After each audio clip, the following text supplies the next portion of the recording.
السلام علیکم ورحمۃ اللہ وبرکاتہ۔ الحمد للہ نحمده ونستعینه ونستغفره ونؤمن به ونتوکل علیہ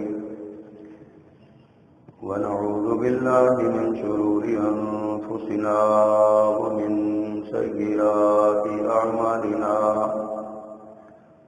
من يهده الله فلا مضل له ومن يضلله فلا هادي له، وأشهد أن لا إله إلا الله وحده لا شريك له، وأشهد أن محمدا عبده ورسوله.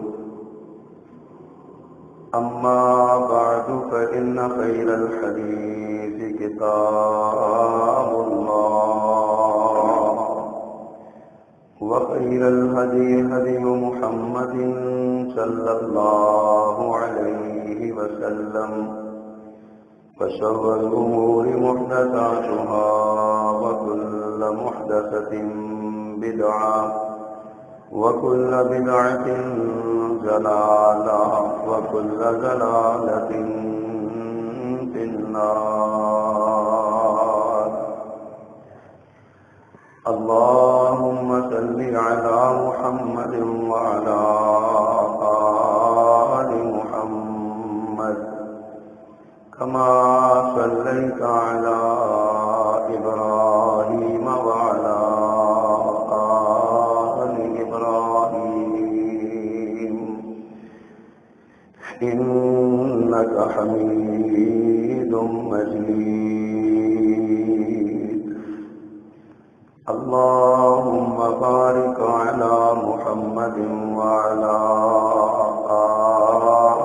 آل محمد كما باركت على إبراهيم وعلى آل إبراهيم إنك حميد مجيد. رب اشرح لي صدري ويسر لي أمري واحلل عقدة من لساني يفقهوا قولي. اللهم انفعنا بما علمتنا وعلمنا ما ينفعنا وزدنا علما. أما بعد فأعوذ بالله السميع العليم وبوجهه الكريم وسلطانه القديم من الشيطان الرجيم، من همزه ونفخه ونفثه. بسم الله الرحمن الرحيم. قل يا أيها الناس إني رسول الله إليكم جميعا الذي له ملك السماوات والأرض، لا إله إلا هو يحيي ويميت. فآمنوا بالله ورسوله النبي الأمي الذي يؤمن بالله وكلماته واتبعوه لعلكم تهتدون. صدق اللہ العظیم. ہر قسم کی حمد و ثنا، تعریف و تسبیح، تکبیر و تحلیل بڑائی، بزرگی، کبریائی اللہ ملک العلام ذوالجلال والاکرام کائنات کے رب العالمین کے لیے خاص، جو اکیلا ہی اس ساری کائنات کا بلا شرکت غیر یکتا اور تنہا مالک و مختار ہے، اور درود و سلام امام الرسل خطیب الانبیاء سید ولد آدم رسول محتشم نبی معظم امام الہدا رسول خدا جناب محمد الرسول اللہ صلی اللہ علیہ وآلہ وصحبہ وسلم کی ذات گرامی پہ مختصر کلمات حمد و صلات کے بعد گزشتہ خطبہ جمعہ میں ایمان باللہ کے حوالے سے چند گزارشات، چند معروضات آپ کی پیش خدمت کی تھی کہ ایک انسان کے لیے اللہ کی ذات پر ایمان لانا کتنا ضروری ہے، اس کی کتنی اہمیت ہے اور اس کی کتنی فضیلت ہے۔ ایمان باللہ اکیلا ہی ضروری نہیں ہے۔ اگر کوئی شخص کہے کہ میں اللہ پر تو ایمان لاتا ہوں تو ایمان کے جو باقی معاملات ہیں ان سے صرف نظر کرتا ہوں، تو یہ اس کا ایمان اللہ کی ذات پر مکمل ہی نہیں ہوتا۔ جس طرح ایمان باللہ ضروری ہے، اسی طرح ایمان بالرسالت بھی ضروری ہے، اور ایمان بالرسالت، ایمان باللہ، ایمان بالرسالت کے بغیر مکمل ہی نہیں ہوتا، ہو ہی نہیں سکتا۔ اس کی ایکو ذرا بند کر دیں سر، ایکو بند کر دیں، آواز ذرا کم کر دیں۔ جس طرح ایمان باللہ ضروری ہے، اسی طرح ایمان بالرسالت ضروری ہے۔ اب یہ رسالت کیا ہے کہ اصل میں ایک منصب ہے، اصل میں ایک منصب ہے اور ایک ذمہ داری ہے۔ اللہ سبحانہ و تعالی اپنے بندوں میں سے جس بندے کو چاہیں اس منصب پر اس کو فائز کر دیتے ہیں۔ رسالت پانے کے لیے نہ عبادت، نہ ریاضت، نہ محنت، نہ خواہش، نہ دعا، کچھ کام نہیں کرتا۔ آج تک جتنے انبیاء کو نبوت یا رسالت ملی ہے، پہلی وحی آنے تک خود ان کو بھی علم نہیں تھا کہ ہم نبی بننے والے ہیں۔ اللہ نے ہمیں کسی خاص مقصد کے لیے چنا ہوا ہے، ان کو بھی علم نہیں تھا۔ اور یہ اللہ کا انتخاب ہے، ذاتی اللہ کا انتخاب ہے، اپنے بندوں میں سے جس کو چاہے وہ منتخب کر لے۔ سیدنا آدم علیہ السلام اس دنیا کے سب سے پہلے انسان ہیں، روئے ارضی کے سب سے پہلے باسی ہیں، اور اسی طرح سب سے پہلے نبی اور رسول ہیں۔ حضرت آدم علیہ السلام اور حضرت نوح علیہ السلام کے درمیان 10,000 سال کا فرق ہے، 10 قرون کا فرق ہے، اور ایک قرن 1000 سال کا ہے۔ اور اسی طرح حضرت نوح علیہ السلام سے لے کر حضرت ابراہیم علیہ السلام تک بھی ہزاروں سال کا فرق ہے۔ یہ انبیاء کی ایک لڑی ہے، انبیاء کا ایک سلسلہ ہے، جو چلتا چلتا ہمارے اور آپ کے آقا و مولا سیدنا محمد الرسول اللہ صلی اللہ علیہ وآلہ وسلم تک پہنچا۔ ایمان بالرسالت کے کچھ تقاضے ہیں جن کا آج کے اس خطبہ میں ذکر کرنا چاہتا ہوں۔ اگر ہم اس موضوع کو وسیع کریں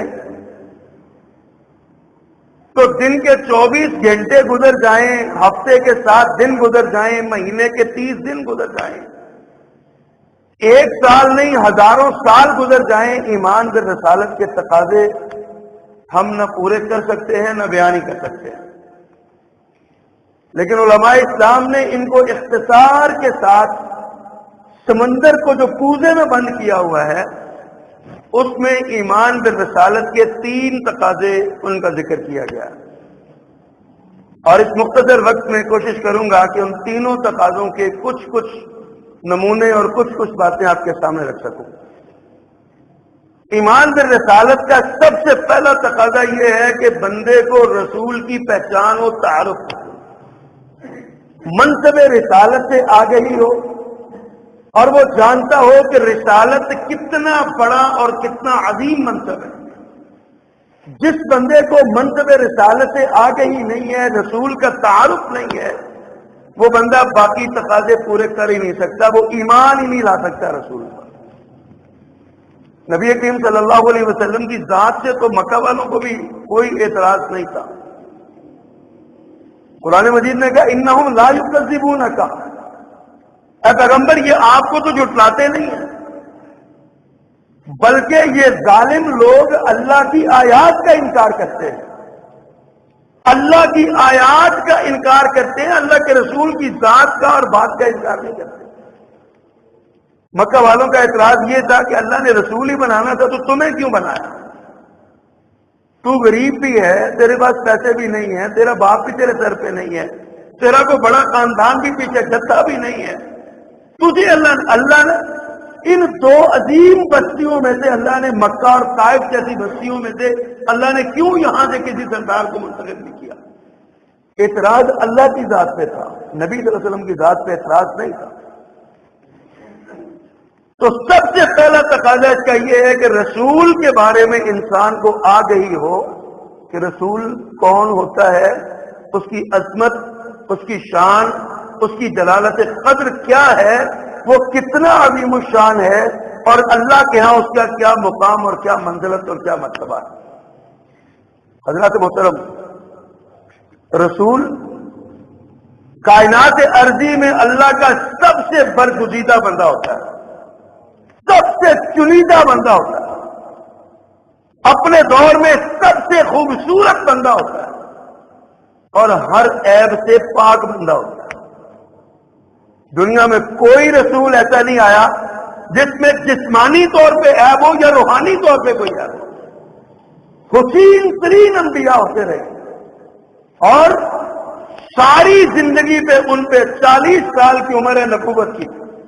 سیدنا عیسیٰ علیہ السلام کے سوا تمام کے تمام انبیاء نے 40 برس کی عمر میں اپنی نبوت کا اعلان کیا کم از کم۔ حضرت عیسیٰ علیہ السلام وہ تھے جنہوں نے پیدا ہوتے ہی ایک خاص چونکہ موجزانہ پیدائش تھی تو انہوں نے پیدائش کے فوراً بعد اپنی نبوت کا اعلان کیا۔ باقی سب نے 40 سال کا یہ عرصہ بستی والوں کے لیے، قوم والوں کے لیے بطور گواہی کے ہوتا ہے کہ زندگی کے 40 برس تمہارے سامنے گزارے ہیں، میرے کردار میں کوئی جھول ہو تو اشارہ کرو، میرے لباس سے کوئی داغ ہو تو اشارہ کرو، میری روحانی زندگی پہ تمہیں کوئی اعتراض ہو تو انگلی اٹھا کے دکھاؤ۔ رسول اور نبی سب سے زیادہ معاشرے کا سب سے بے عیب فرد ہوتا ہے۔ اللہ پاک ان کو گناہ کرنے ہی نہیں دیتا، اللہ ان کو اپنی حفاظت پہ رکھتا ہے۔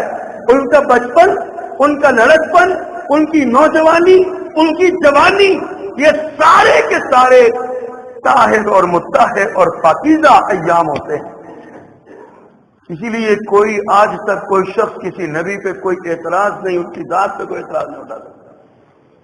قرآن مجید نے رسول اللہ صلی اللہ علیہ وسلم کی حیات طیبہ کو بطور دلیل پیش قد لبثت فیکم عمرا، فرمایا میں نے تمہارے درمیان ایک عمر گزاری ہے، 40 برس میں نے تمہارے درمیان گزارے۔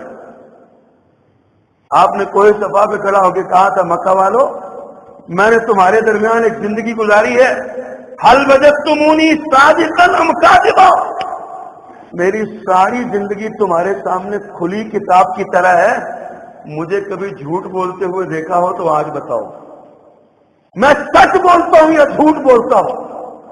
سارے مکہ والے یک زباں بولے ما جربنا علیک الا صدقا، اے محمد صلی اللہ علیہ وسلم تیری ساری زندگی کی چادر پہ جھوٹ کا ایک دھبا بھی نہیں ہے، ہم نے سوائے سچ کے تیرے سے پایا ہی کچھ نہیں۔ امانت داری، دیانت داری، نظروں میں حیا، زبان میں حیا۔ آپ نے مومن کی شان ہی یہ بیان کی ہے، لیس المؤمن بالطعان ولا اللعان ولا الفاحش، مومن نہ لعنت کرتا ہے نہ تانے کا دیتا ہے، اور مومن نہ فحش گوئی اور یاوہ گوئی کرتا ہے۔ مومن کی یہ شان ہی نہیں۔ مومن کبھی گالی نہیں دیتا، مومن کبھی کسی پہ لعن طعن نہیں کرتا، مومن کبھی کسی کو اوئے توئے کہہ کے نہیں بلاتا۔ یہ میرے پیغمبر کی سیرت اور تعلیم ہے نبی رحمت صلی اللہ علیہ وسلم۔ عرض کر رہا ہوں کہ رسول بے عیب ہوتا ہے، اور دوسری بات یہ ہے کہ جب تک ان پر وحی آ نہیں جاتی رسول کو علم نہیں ہوتا کہ میں نبی بننے والا ہوں۔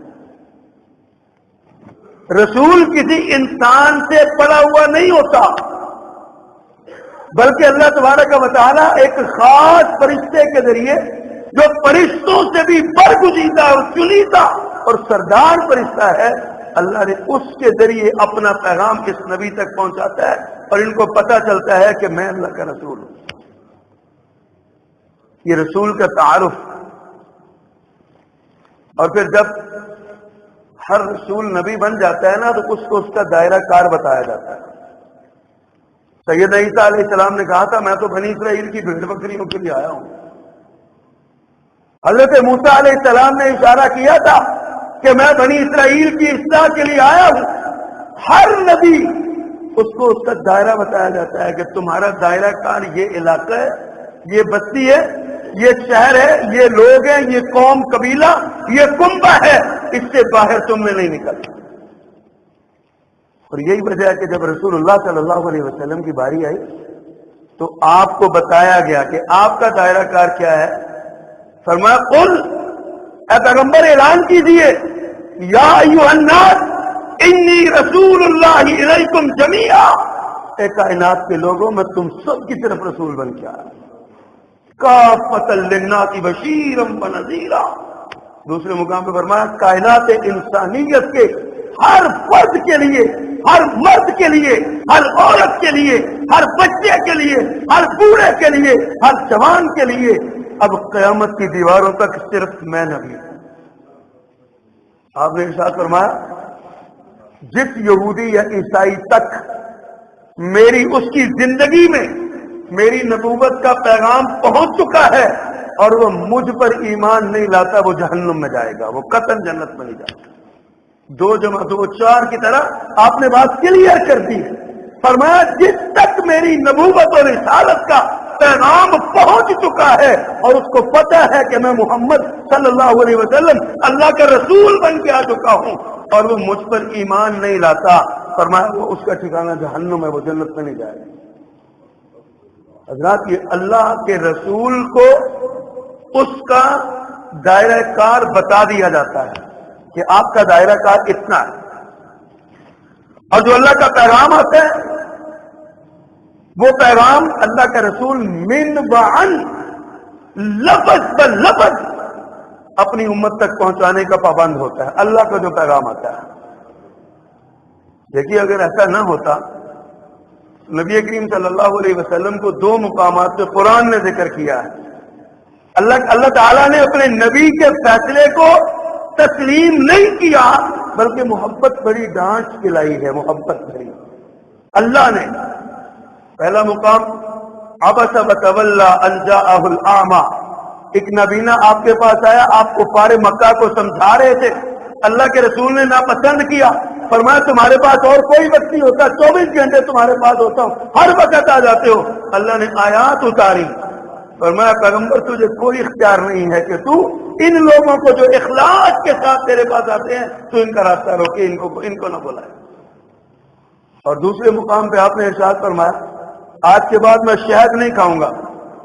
اللہ نے فرمایا یا ایھا النبی لما تحرم ما حل اللہ لک، جس کو اللہ نے تیرے لیے حلال کیا تو اس کو کیوں حرام کرتا ہے؟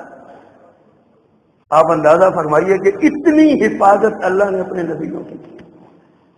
کم از کم اگر آپ پیغام نہ پہنچاتے تو یہ 2 آیتیں تو آپ روک سکتے تھے نا، یہ 2 آیتیں تو آپ چھپا سکتے تھے نا، یہ 2 آیتیں آپ ذکر نہ کرتے، لیکن آپ نے یہاں بھی کیا۔ انطاکیہ کے لوگ آئے آپ کے پاس مسلمان ہونے کے لیے، انہوں نے کہا جی کلمہ پڑھ لیتے ہیں لیکن ہماری ایک شرط ہے۔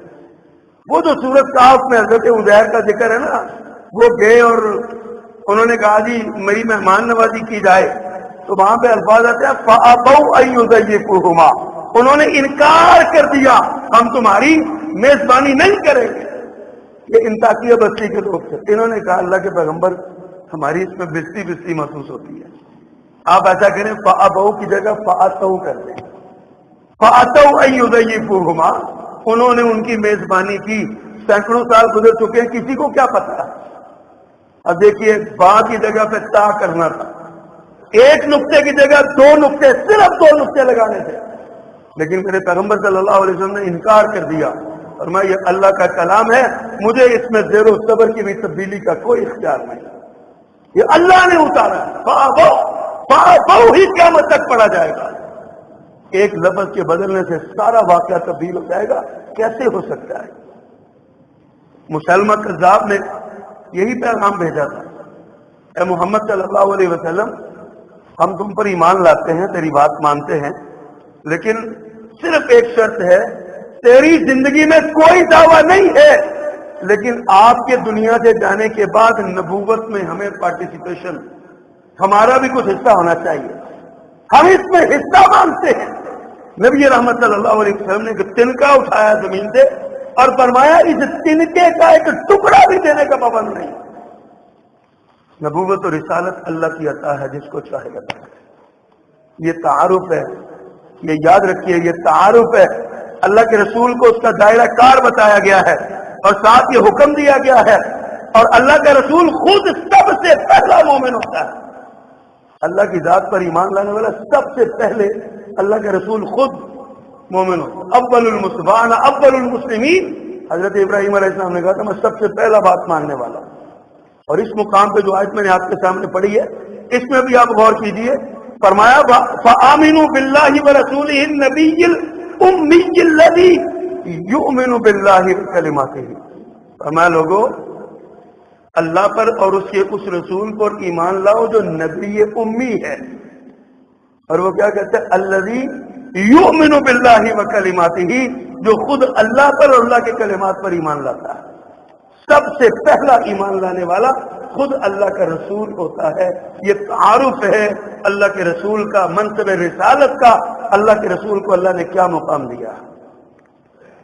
ساتھ اللہ نے فرمایا ایسی اسٹیٹس، شرعی اسٹیٹس کیا ہے رسول کا، فرمایا وَمَن يُطِعِ الرَّسُولَ فَقَدْ أَطَاعَ اللَّهَ، جو اللہ کے رسول کی اطاعت کرتا ہے وہ اللہ کی اطاعت کرتا ہے۔ اللہ اور اس کے رسول دو الگ الگ ہستیاں ہیں، اللہ معبود ہے، اس کا رسول عابد ہے، اللہ مسجود ہے، اس کا رسول ساجد ہے، اللہ خالق ہے، اس کا رسول مخلوق ہے۔ دونوں ہستیاں ذات میں دونوں الگ الگ ہیں، لیکن منصبی اسٹیٹس یہ ہے اللہ کی بات اللہ کے رسول کی بات ہے، اللہ کے رسول کی بات اللہ کی بات ہے، بات میں کوئی فرق نہیں ہے۔ ذات الگ الگ ہے، ہر لحاظ سے الگ الگ ہے، دونوں قطعاً ایک دوسرے کا حصہ نہیں ہے، دونوں قطعاً ایک دوسرے سے جڑے ہوئے نہیں ہیں، دونوں میں زمین و آسمان کا فرق ہے۔ وہ خالق ہے، یہ مخلوق ہے، وہ معبود ہے، یہ عابد ہے، وہ مسجود ہے، یہ ساجد ہے، لیکن بات دونوں کی ایک ہے۔ کیوں؟ وما ينطق عن الهوى ان هو الا وحی یوحی، اللہ کے رسول وحی کے بغیر بولتے ہی نہیں۔ عبداللہ بن عمر بن عاص رضی اللہ تعالیٰ عنہ یہ اللہ کے رسول کے پاس رہا کرتے تھے، یہ 150 پونے 200 صحابہ کرام تھے جو ہر وقت اللہ کے رسول کی خدمت میں ہی رہتے تھے، اصحاب صبح جنہیں کہتے ہیں۔ عبداللہ بن عمر بن عاص بھی ان میں سے تھے، ہر بات رسول اللہ صلی اللہ علیہ وسلم کی لکھتے، ہر بات لکھتے۔ ساتھیوں نے کہا عبداللہ کچھ خدا کا خوف کرو، سارا کچھ نہ لکھا کرو، شک نہیں ہے کہ آپ اللہ کے رسول ہیں، لیکن آپ ایک انسان بھی ہیں، آپ ایک بشر بھی ہیں، بشری تقاضے بھی آپ کے ساتھ لاحق ہیں، آپ کبھی غصے میں ہوتے ہیں، کبھی پیار میں ہوتے ہیں، آپ کبھی جذبات میں ہوتے ہیں، کبھی تحمل میں ہوتے ہیں، آپ کی طبیعت کا فرق ہے، ساری باتیں نہ لکھا کرو۔ حضرت عبداللہ بن عمر بن عاص رضی اللہ تعالیٰ عنہما کہنے لگے آپ کی بات میں نہیں مانوں گا، میں اللہ کے رسول کے پاس جاتا ہوں، ان سے پوچھتا ہوں، آپ مجھے فرمائیے۔ گئے، سوال کیا، اللہ کے پیغمبر مجھے کوئی رہنمائی کیجیے، میرے ساتھی کہتے ہیں ہر بات نہ لکھا کرے۔ اللہ اکبر۔ میرے پیغمبر نے فرمایا اکتب یا عبداللہ، عبداللہ ہر بات لکھا کرو۔ آپ نے اپنے منہ کی طرف اور دہن کی طرف، اپنی زبان مبارک کی طرف اشارہ کیا، فرمایا عبداللہ ہر بات لکھا کرو، اس منہ سے نکلنے والی کوئی بات بھی غلط نہیں ہوتی، حق ہوتی ہے، حق ہوتی ہے، ہر بات حق ہوتی ہے۔ یہ منصب ہے، یہ تعارف ہے رسالت کا۔ جب رسول بن جائے تو رسول کی زبان سے کوئی ایسی بات نہیں نکلتی جو اللہ کی بغاوت، اللہ کی نافرمانی، بلکہ اللہ کی مرضی کے بغیر ہو، نہیں نکلتی۔ اور سٹیٹس کیا ہے؟ وَمَن يُشَاقِقِ الرَّسُولَ مِن بَعْدِ مَا تَبَيَّنَ لَهُ الْهُدَىٰ وَيَتَّبِعْ غَيْرَ سَبِيلِ الْمُؤْمِنِينَ نُوَلِّهِ مَا تَوَلَّىٰ وَنُصْلِهِ جَهَنَّمَ وَسَاءَتْ مَصِيرًا۔ فرمایا جو اللہ اور اس کے رسول کی بات میں اختلاف کرے، وَمَن يُشَاقِقِ الرَّسُولَ، اللہ کے رسول کی بات میں اختلاف کرے، حق آ جانے کے بعد، بات کلیئر ہو جانے کے بعد، پیغمبر صلی اللہ علیہ وسلم کی زبان سے ایک جملہ نکل آنے کے بعد، فرمایا جو اس میں اختلاف کرتا ہے نا، نُوَلِّهِ مَا تَوَلَّىٰ وَنُصْلِهِ جَهَنَّمَ، فرمایا ہم اس کو ادھر کو پھیر دیتے ہیں جدھر وہ جانا چاہتا ہے اور اس کا ٹھکانہ جہنم بنا دیتے ہیں۔ یہ سٹیٹس ہے رسالت کا۔ حضرت امام شافعی رحمۃ اللہ علیہ مسجد نبوی میں درس دیا کرتے تھے، 7 حجرہ تھا اور قبر پیغمبر صلی اللہ علیہ وسلم تھی۔ ایک دن بڑے وجد میں آئے، کہنے لگے میرے شاگردوں، لوگوں سنو، اس کائنات میں کوئی ایسی شخصیت اور ہستی نہیں جس کی ہر بات قابل قبول ہو سوائے اس قبر والے صاحب کے۔ یہ جو قبر میں لیٹے ہوئے آرام فرمائے نا، ان کے سوا کائنات میں کوئی ایسی ہستی نہیں ہے جس کی بات سے انگلی نہ اٹھائی جا سکتی۔ صرف یہ رسول ہیں جن کی بات من وعن تسلیم کرنا ہے، اس کو مانے بغیر کوئی چارہ ہی نہیں۔ اس پہ ہم یہ بھی نہیں کہہ سکتے کہ سوچو، دیکھو، پرکھو، ہاں؟ جو میرے پیغمبر نے فرما دیا بس وہ فرما دیا، ہر پہ آپ۔ اللہ اکبر۔ ایک تو یہ ہے کہ تعارف ہونا چاہیے۔ ایمان بالرسالت کا دوسرا تقاضا ہے محبت ہونی چاہیے۔ محبت کے بغیر اطاعت نہیں ہوتی۔ اطاعت اس لیے علماء نے تیسرا درجہ رکھا۔ اطاعت رسول سے پہلے محبت رسول ہوگی تو اطاعت رسول۔ صحابہ کرام رضوان اللہ علیہ مجمعین نے ایسے ہی تو اتنی محبت نہیں کی، محبت کی انتہا کر دی ہے، انتہا کر دی ہے محبت۔ اللہ اکبر۔ یہ محبت اطاعت کا جذبہ پیدا کرتی ہے۔ نبی کریم صلی اللہ علیہ وسلم نے ارشاد فرمایا، جو بندہ یہ چاہتا ہے نا کہ مجھے ایمان کی مٹھاس ملے، فرمایا ایمان کی مٹھاس 3 کام کرنے سے آتی ہے۔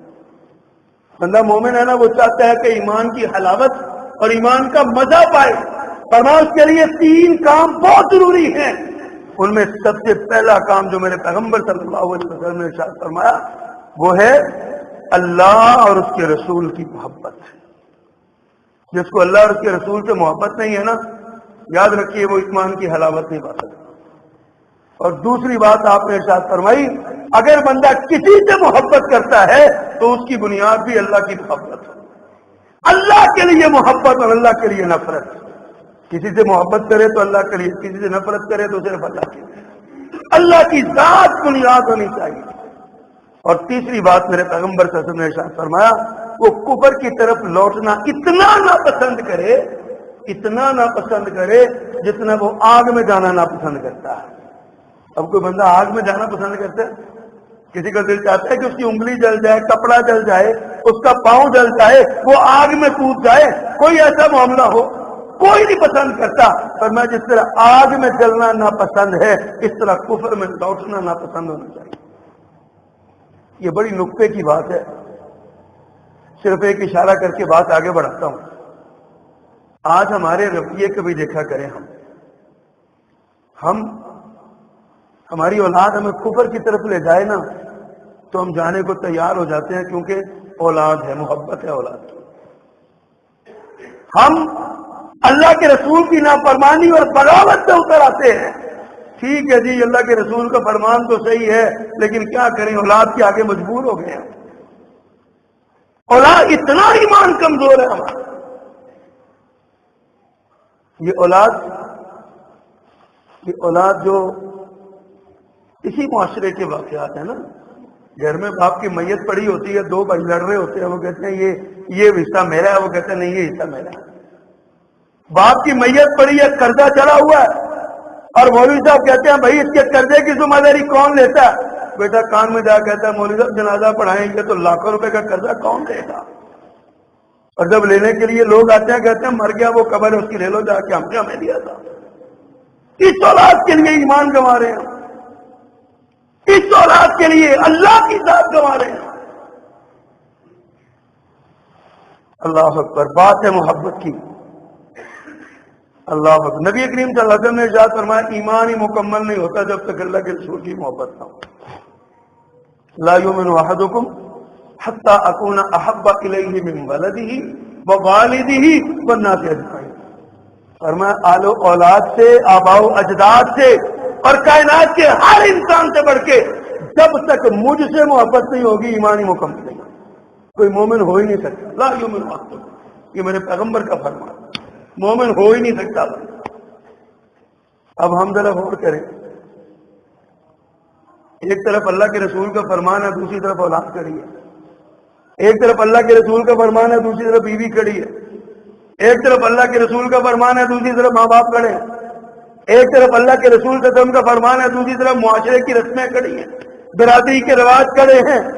مجھے سینے پہ ہاتھ رکھ کے ذرا سوچیے ہم کدھر جائیں گے؟ ہمارے ایمان کا لیول اور معیار کتنا ہے؟ اللہ کے رسول فرماتے ہیں بندہ مومن ہی نہیں ہو سکتا، اور ہمیں اللہ کے رسول سے بڑھ کے اپنی اولاد پیاری ہے، اللہ کے رسول سے زیادہ ہمیں اپنی بیوی پیاری ہے، اپنے ماں باپ پیارے ہیں، اپنا خاندان پیارا ہے، کنبہ قبیلہ پیارا ہے، رسوم و رواج پیارے ہیں، ہمیں یہ سارا کچھ پیارا ہے، ہمیں اللہ کے رسول پیارا نہیں ہے۔ پھر کہاں سے لائیں ابو بکر صدیق جیسے رضی اللہ تعالی عنہ؟ کیا محبت تھی خدا کی قسم ان کے لیے۔ ممبر پہ کھڑے ہیں، خطبہ دینے لگے، دیتے دیتے نا کہتے ہیں گزشتہ سال اللہ کے رسول صلی اللہ علیہ وسلم نے ایک بات کہی تھی، اور جناب صدیق اکبر کی سسکی نکل گئی، نظر دوڑائی، جناب رسول اللہ نظر نہیں آئے، ہچکی بند گئی، رونے لگے۔ سیرت نگاروں نے لکھا ہے کہ صدیق اکبر سے بات ہی مکمل نہیں ہوئی، ممبر سے نہیں چلتا، صرف یہ کہا پچھلے سال اللہ کے رسول صلی اللہ علیہ وسلم نے یہ بات کی۔ کہاں سے ڈھونڈ کے لائیں ہم جیسا ایمان؟ آج ہم بلال حبشی کرتے ہیں، پتہ ہے ہمیں تو یہاں ایسا اتفاق نہیں نا ہوتا، لیکن جو عرب میں جاتے ہیں نا عمرے کے لیے، حج کے لیے، وہ دیکھتے ہیں بڑے سارے حبشی آتے ہیں، کبھی ان حبشیوں میں بلال حبشی کو بھی تلاش کیا کریں، کیسا چپٹا سا بڑا سا ناک ہوگا، موٹے موٹے ہونٹ ہوں گے، کالا چمکتا ہوا رنگ ہوگا۔ بلال تیرا رنگ کالا تھا لیکن تو خود کتنا سفید تھا، کیوں نہ سفید ہوتے؟ بلال نے محبت کی اخیر کر دی۔ اللہ کے رسول انتقال کر کے مدینہ چھوڑ کے چلے گئے۔ ابوبکر صدیق نے کہا بلال ہمیں چھوڑ کے جا رہے ہو؟ پہلے اللہ کے رسول چھوڑ کے اب چھوڑ کے جا رہے ہو؟ فرمایا ابوبکر نہیں، وہاں پہ رہنا جہاں پیغمبر نظر نہیں آتا، مدینہ کی گلیوں میں پھرتے ہوئے اللہ کے رسول کو دیکھتا ہوں نظر نہیں آتے، میں کہاں جاؤں؟ میں نہیں رہنا۔ اور اس کے بعد ایک بار مدینہ منورہ میں آئے، اپنے اکثر علماء سے یہ سنا ہوتا، مدینہ منورہ میں آئے، لوگوں نے کہا بلال اذان ہی سنا دو، سالوں بعد آئے، اذان ہی سنا دو۔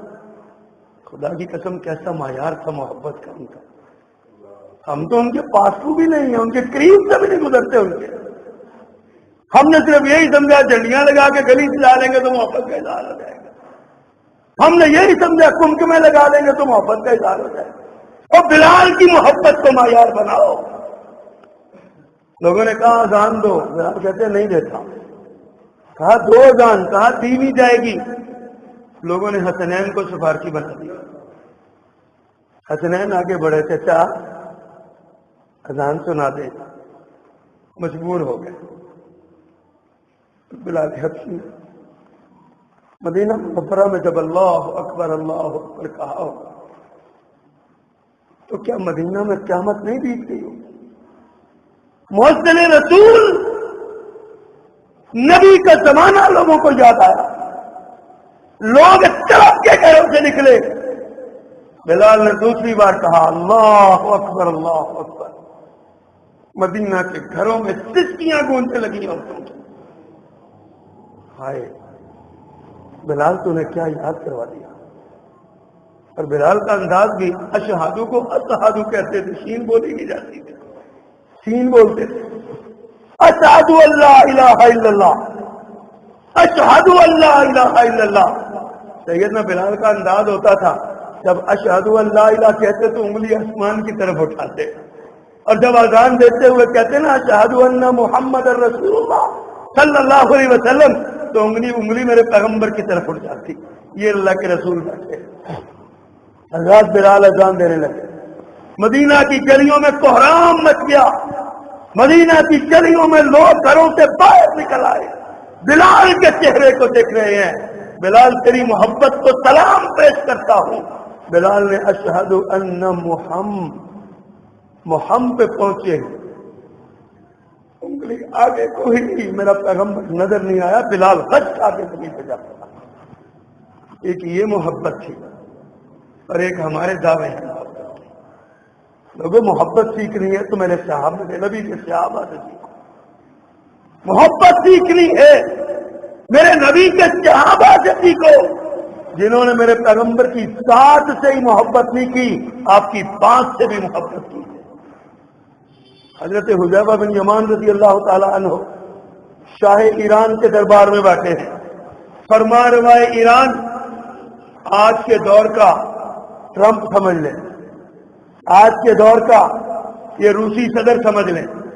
دنیا کی سپر طاقت ایران کے فرما روا کے سامنے بیٹھے ہیں، کھانا کھا رہے ہیں. حضرت حذیفہ آپ کے ایمان کو سلام ہے. کھانا کھاتے ہوئے لقمہ زمین پہ گر گیا. لقمہ زمین پہ گر گیا. حذیفہ نے لقمہ اٹھایا، انگلی سے صاف کیا اور کھا لیا. ساتھی کہنے لگے آپ کمانڈر ان چیف ہیں، فوجوں کے سربراہ ہیں، مسلمانوں کے سفیر ہیں، اسلامی سلطنت کے نمائندے ہیں. فرمائے روائے ایران کے سامنے بیٹھ کے آپ نے یہ کیا حرکت کی ہے؟ زمین سے ٹکڑا اٹھا کے کھا لیا. لوگ کیا کہیں گے کہ یہ اتنے بھوکے ہیں، ٹکڑا زمین پہ گرا ہوا اٹھا کے کھا لیا. حذیفہ تیرے ایمان پہ قربان جاؤں، تیری محبت پہ قربان جاؤں، تجھے سلام عقیدت پیش کرتا ہوں. کیا جملہ بولا. حذیفہ نے یہ بات سنی، آنکھوں میں آنسو آ گئے. کہتے ہیں لوگوں کچھ خدا کا خوف کرو، مجھے کیا کہتے ہو؟ فرما روائے ایران کے سامنے نبی کی سنت کو چھوڑ دوں. میں نے نبی کی سنت کو دیکھا ہے، میں نے اپنے پیغمبر کو دیکھا ہے. زمین پہ گرا ہوا لقمہ اٹھا کے صاف کرتے تھے اور کھا لیتے تھے. آج ہم صاف ستھرے پرت پہ لقمہ گر جائے ہم اٹھا کے پھینک دیتے ہیں. ہم کہتے ہیں ہم نہیں کھاتے اس کو. لوگوں میرے پیغمبر کی سنت یہ ہے، میرے پیغمبر کا طریقہ یہ ہے، میرے پیغمبر کی عادت یہ ہے. لقمہ زمین پہ گر جاتا تھا، آپ اٹھاتے تھے، صاف کرتے تھے اور نوش جان فرماتے تھے. حضرت حذیفہ کہتے ہیں مجھے یہ کہتے ہو تم؟ فرما روائے ایران کو دیکھوں یا اپنے آقا کی سنت کو دیکھوں، اپنے نبی کے طریقے کو دیکھوں؟ مجھے کیا طرف پڑھاتے ہوتے ہیں؟ حضرات ہم بھی تو ہیں نا. ایمان بالرسالت کے تقاضے بیان کر رہا ہوں. ایمان بالرسالت کا تقاضا یہ ہے کہ رسول سے محبت کی جائے. اگر رسول کی محبت سے سینہ خالی ہے، اللہ اکبر، تو یاد رکھیے پھر ایمان سے سینہ خالی ہے، پھر ایمان نہیں ہے آپ کا. اگر آپ کو اللہ کے رسول صلی اللہ علیہ وسلم سے محبت نہیں، اللہ کے رسول صلی اللہ علیہ وسلم سے پیار نہیں ہے، تو آپ کا سینہ ایمان سے خالی ہے، یاد رکھیے، قتل خالی ہے۔ اللہ اکبر کبیرہ۔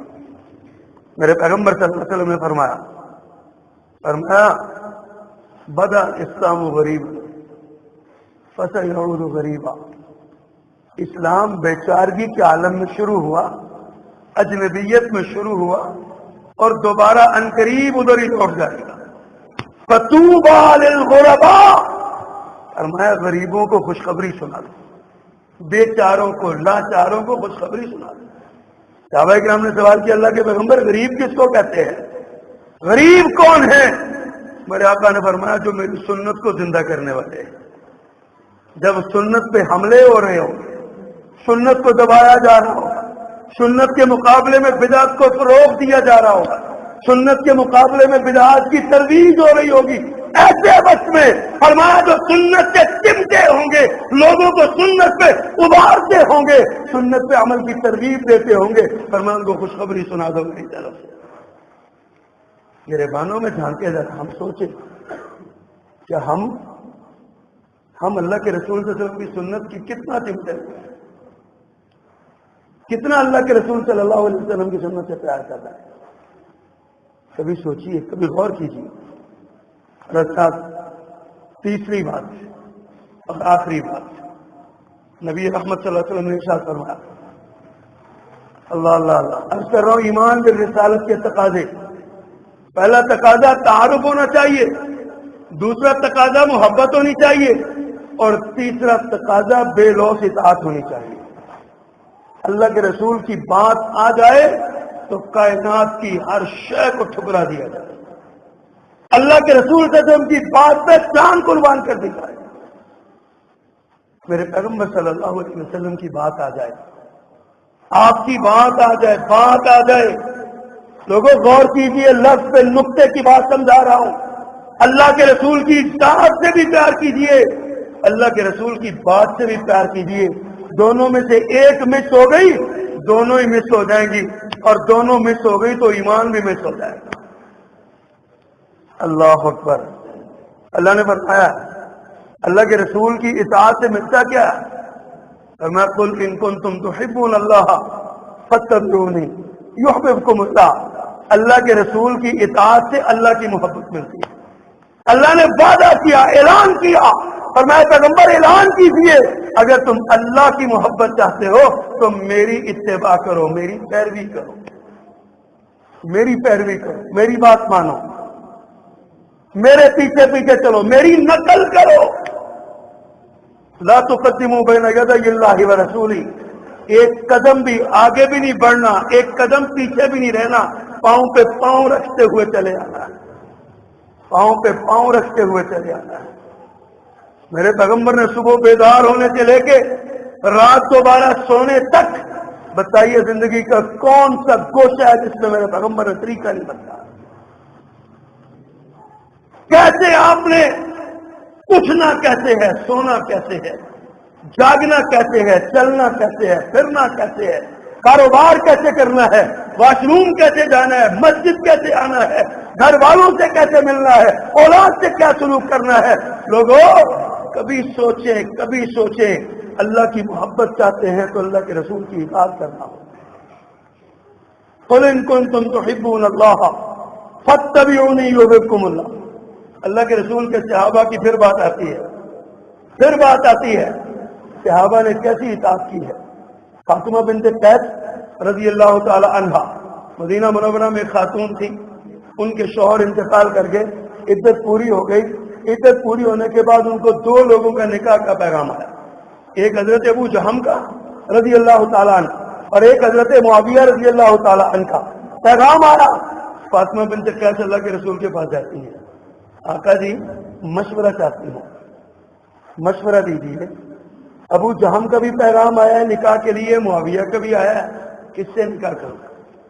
فرمایا فاطمہ ابو جہم کے تو ڈنڈا ہی ہاتھ سے نہیں چھوٹتا، طبیعت کا سخت ہے، مارتا رہے گا، تشدد پسند ہے، اس لیے اس سے نکاح نہ کرنا۔ اور رہا معاویہ تو وہ مفلوق الحال ہے، غریب ہے، اس سے بھی نہ کرنا۔ میں تمہیں ایک مشورہ دیتا ہوں، تم اسامہ بن زید سے نکاح کرنا۔ اسامہ بن زید سے نکاح کر دیا۔ حضرت فاطمہ بنت قیس نے اس کو نا دل میں پسند نہ کیا، ہوتا ہے نا طبیعت نہیں مانی، طبیعت پسند نہ کیا۔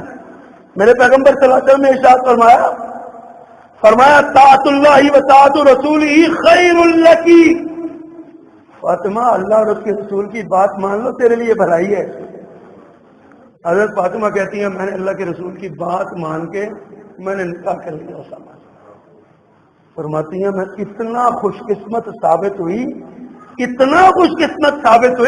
کہ مدینہ کی عورتیں میری مثالیں دینے لگی، سارے مدینے میں میرا ذکر ہونے لگا۔ حضرات سوچیے ذرا، اطاعت کی بات ہے، اطاعت کی، اللہ اکبر کبیرہ۔ اس طرح اور پھر کامیابی ملتی ہے اللہ کی اطاعت سے، اللہ کے رسول کی اطاعت سے۔ وَمَن يُطِعِ اللَّهَ وَرَسُولَهُ فَقَدْ فَازَ فَوْزًا عَظِيمًا، فرمایا سب سے بڑی کامیابی اللہ اور اس کے رسول کی اطاعت میں۔ وقت کی قلت ہے ورنہ بے شمار واقعات میری نگاہوں کے سامنے گھوم رہے ہیں، میرے دماغ کی تختی پہ ابھرتے جا رہے ہیں۔ میرے نبی کے صحابہ نے کیسے اطاعت کی، کیسے آپ کی بات مانی، کس طرح اپنی جانوں کو قربان کیا آپ کی اطاعت میں۔ حضرات ایمان بالرسالت کے تقاضے سمجھیے۔ نمبر 1 رسول کا تعارف ہونا چاہیے، نمبر 2 رسول سے محبت ہونی چاہیے، نمبر 3 رسول کی اطاعت ہونی چاہیے۔ یہ تقاضے پورے نہیں کریں گے تو یاد رکھیے ایمان مکمل نہیں ہوگا۔ ایمان مکمل کرنا ہے تو ان تینوں تقاضوں کو کم از کم، یہ موٹے میں نے بتائے ہیں، ان پر عمل کرنا ہوگا۔ اللہ ہمیں عمل کرنے کی توفیق عطا فرمائے۔ اقول قولی ھذا واستغفر اللہ لی ولکم ولسائر المسلمین۔ الحمد للہ نحمده ونستعینه ونستغفره ونؤمن به ونتوکل علیہ ونعوذ باللہ من شرور انفسنا ومن سیئات اعمالنا، من یهده اللہ فلا مضل له ومن يضلل فلا هادي له، أشهد أن لا إله إلا الله وحده لا شريك له، وأشهد أن محمدا عبده ورسوله۔ اللهم صل على محمد وعلى آل محمد كما صليت على إبراهيم وعلى آل إبراهيم إنك حميد مجيد۔ اللهم بارك على محمد وعلى آل محمد كما باركت على إبراهيم وعلى آل إبراهيم إنك حميد مجيد۔ حضرات محترم، نبی کریم صلی اللہ علیہ وسلم سے محبت کا تقاضا یہ ہے کہ آپ کا ذکر کیا جائے، آپ کو یاد کیا جائے۔ ہر مجلس، آپ نے ارشاد فرمایا جس مجلس میں اللہ اس کے رسول کا ذکر نہ، وہ مردوں کی مجلس، میتیں پڑی ہوئی ہیں ساری، جہاں اللہ اور اس کے رسول کا ذکر نہیں۔ اللہ اور اس کے رسول صلی اللہ علیہ وسلم کا ذکر کرنا یہ عین عبادت ہے، عین عبادت۔ تو بندہ اللہ اور اس کے رسول کا ذکر نہیں نہ کرتا، وہ اپنے ایمان کی فکر کرتا۔ اللہ کے رسول کا ذکر، خطبہ جمعہ بھی اللہ کے رسول کا ذکر ہے، تنہائی میں بیٹھ کے آپ پہ درود پڑھنا یہ بھی اللہ کے رسول کا ذکر ہے، بلکہ جمعے والے دن تو آپ نے حکم ارشاد فرمایا اللہ کے رسول کی باتیں کیا کریں، اپنے گھر میں بیٹھ کے، اپنے بچوں کے ساتھ بیٹھ کے اللہ کے رسول صلی اللہ علیہ وسلم کی باتیں ذکر کیا کریں۔ آپ کا یہ عبادت بھی ہے، ثواب بھی ہے، محبت کا اظہار بھی ہے، اور اس سے اطاعت کا جذبہ بھی پیدا ہوتا ہے۔ اور یہ خطبہ جمعہ ہو، درس قرآن ہو، جلسہ عام ہو، سیرت النبی کی کوئی کانفرنس ہو، یہ سارے کے سارے اصل میں ذکر رسول کی محفلیں ہیں۔ ہمیں ان میں شریک ہونا چاہیے، پہلی بات، اور دوسرا ان مجالس کا اہتمام کرنا چاہیے، ان مجالس کا اہتمام کرنا چاہیے تاکہ لوگوں کے دلوں میں اللہ اور اس کے رسول کی محبت جاگزی ہو۔ ایک بندہ میں نے ایک جگہ پہ درس دیا، ایک بندہ مجھے کہتا ہے جی میں آپ کی بات جو سنتا ہوں نا، وہ میں گھر جا کے اپنی فیملی کے سامنے ساری باتیں دہراتا ہوں۔ میرے آنسو آ گئے، میں نے کہا اللہ تجھے جزائے خیر دے، میں سمجھتا ہوں میرے درس کی قیمت چکائی گئی ہے، میرے درس کا مول پڑ گیا۔ اگر تم میں گھر جا کے ذکر کرنے لگو تو یقیناً اللہ میرے بھی درجے بلند کرے گا اور میرے بھی گناہوں کو معاف کرے گا۔ حضرات محترم، یہ پروگرام، یہ جلسے، یہ کانفرنسیں ہم ہر سال کرتے ہیں، اس سال بھی آئندہ جمعے کو 12 ربیع الاول کو ہر سال ہم پیغام سیرت محسن انسانیت صلی اللہ علیہ وسلم کانفرنس کا انعقاد کرتے ہیں، اور اس کانفرنس کے لیے ہر سال ہی میں آپ کو زحمت دیتا ہوں، اس کے انتظامی اخراجات کے لیے ہمیں آپ کے تعاون کی ضرورت ہوتی ہے۔ بھائی شاید یہاں پہ مجھے نظر تو نہیں آ رہے، لیکن جماعت کے ہمارے ساتھی آئے ہوں گے۔ ایک جمعہ ہم جماعت کے لیے آپ سے مانگا کرتے ہیں، تبلیغی پروگرام، سیرت کے پروگرام۔ اب دیکھیے 12 کو یہ پروگرام ہے، 13 کو ایک اور پروگرام ہے، 14 دسمبر کو گھنٹہ گھر چوک میں پروگرام ہے، اور اس دوران اور چھوٹے چھوٹے پروگرام کئی جماعت کی طرف سے ہوتے ہیں۔ تو جماعت کے ان سارے کاموں کے لیے دیکھیے لوگ بدعات کے لیے کروڑوں روپیہ لاکھوں روپیہ لگا دیتے ہیں اور سمجھتے ہیں کہ بڑا نیکی کا کام ہم کرتے ہیں۔ آپ سیرت کی اس مجلس محفل کے لیے آپ کا تعاون کتنا ہوگا؟ میری جماعت مجھے کہہ رہی تھی مسجد بڑی ہے تو کم از کم 5 دیگیں جو بریانی کے ہم نے مہمانوں کو، اللہ کے مہمانوں کو کھلانی ہے، ان کے لیے 5 دیگیں آپ کے ذمے ہیں، یعنی یہ 25,000 روپے تقریباً بنتا ہے۔ تو میرا خیال ہے کہ آپ مجھے مایوس نہیں کریں گے سارے دوست، یہ جتنا بھی زیادہ ایک بندہ ایک دے سکتے ہیں، اللہ نے آپ کو توفیق دی ہوئی ہے، تو یہ 5 دیگیں میرے ذمہ لگی ہیں۔ تو یہ میرا نہیں خیال کہ آپ مجھے مایوس کریں گے سارے دوست۔ نیکی کے اگر سمجھتے ہیں کہ اللہ کے رسول کا ذکر کرنا نیکی کا کام ہے تو پھر ہمیں ضرور حصہ ڈالنا چاہیے۔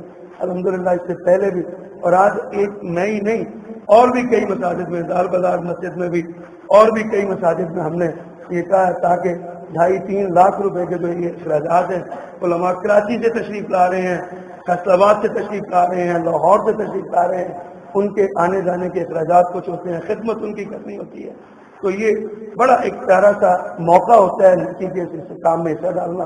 میں آپ سے درخواست کروں گا کہ اس میں آپ ضرور اپنا جو ہے نا حصہ ڈالیں۔ کوئی دوست رہے نا جو ایک دیکھ دے سکتا ہے وہ دے، جو نہیں وہ اس میں حصہ ضرور ڈالے۔ اللہ سبحانہ و تعالی ہمیں نیکی کے کاموں میں بڑھ چڑھ کے حصہ لینے کی توفیق عطا فرمائے۔ اقول قولی ھذا واستغفر اللہ لی ولکم ولسائر المسلمین۔